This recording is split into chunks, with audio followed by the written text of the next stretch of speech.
বৃহস্পতিবার পশ্চিমবঙ্গের রাজ্য বাজেটে ঘোষিত সিদ্ধান্তগুলি নিয়ে পর্যালোচনা করে এক সাংবাদিক সম্মেলন করলেন ব্যারাকপুরের সাংসদ পার্থ ভৌমিক। এছাড়াও তিনি কেন্দ্রীয় সরকারের বাজেটের সমালোচনা করার পাশাপাশি রাজ্য সরকারের বাজেট অত্যন্ত যুগান্তকারী বলে বর্ণনা করলেন সাংসদ পার্থ ভৌমিক। আজ টিটাগড়ে দমদম ব্যারাকপুর সাংগঠনিক জেলা তৃণমূল পার্টি অফিসে বসে এই সাংবাদিক সম্মেলন করেন তিনি। আপনারা জেনে খুশি হবেন যে কেন্দ্রীয় বাজেটে 2026-এ এই যুবকদের কর্মসংস্থানের জন্য একটা কথাও ঘোষণা করা হয়। Not a single word. যে ফিনান্সিয়াল বাজেট সেন্ট্রাল গভর্নমেন্ট 1 তারিখ পেশ করেছে, তাতে কোথাও যুবকদের কোনো কর্মসংস্থানের কথা লেখা নেই। আপনারা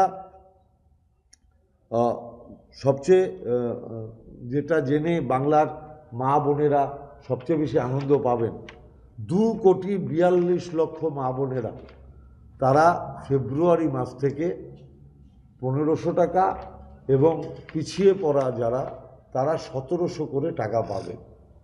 মানে এটি একটি যুগান্তকারী সিদ্ধান্ত। 2,42,00,000 মানুষ ফেব্রুয়ারি মাস থেকে তারা এই সাহায্য পাবেন, লক্ষ্মীর ভাণ্ডার। এর বাইরেও আপনারা জানেন যে ঘাটালের জন্য ইতিমধ্যেই বাংলার মাননীয় মুখ্যমন্ত্রী ঘাটাল প্ল্যান অ্যানাউন্স করে দিয়েছেন। আপনারা জানেন যে 5টা নতুন MSE ইন্ডাস্ট্রিয়াল পার্ক সারা বাংলার বুকে হচ্ছে, এতে অনেক কর্মসংস্থান হবে। আপনারা এর মধ্যেই অলরেডি জেনেছেন যে কালকে প্রবীণ মানুষদের জন্য মমতা বন্দ্যোপাধ্যায় একটা যুগান্তকারী সিদ্ধান্ত ঘোষণা করেছেন যে তারা ক্যাশলেস 2 লক্ষ টাকা অবধি সাহায্য পেতেন, কিন্তু অনেক সময় 2 লক্ষ টাকা ছাড়িয়ে বিল চলে যায়। তাহলে তিনি বলেছেন যে তার 75%, মানে যেটা বাড়বে তার 75% তারা যাতে ক্যাশলেস হিসাবে পায়, তার ঘোষণা চিকিৎসার জন্য তার ঘোষণা মমতা বন্দ্যোপাধ্যায়ের নির্দেশে কাল চন্দ্রিমা ভট্টাচার্য পশ্চিমবঙ্গ বিধানসভায় পেশ করেছেন।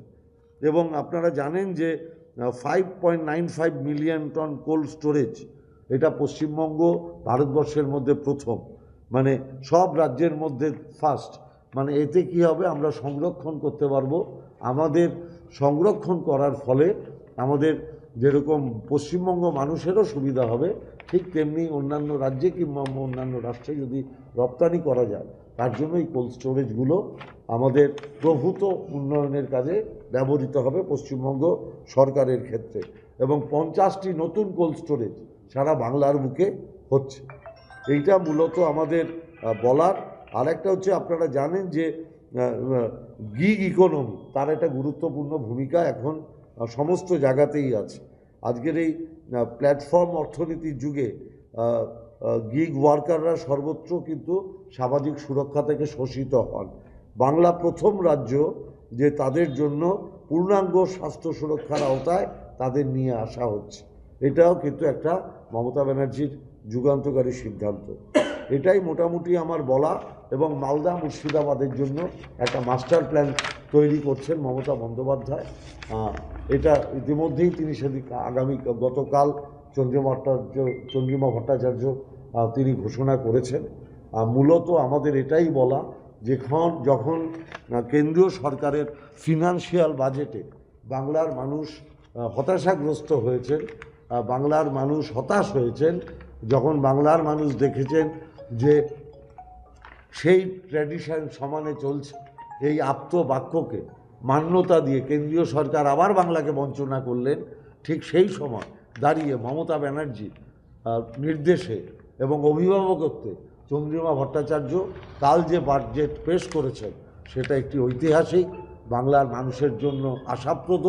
এবং বাংলার মানুষ নিজের পায়ের জোরেই দাঁড়াবে, শিরদাঁড়া সোজা করে, মাথা উঁচু করে, সম্মানের সাথে, যাতে বাংলার মানুষ, সেই জন্যই এই কথাটা বারংবার বলে, বহিরাগত আসে যায়, বাংলা নিজের মেয়েকেই চায়।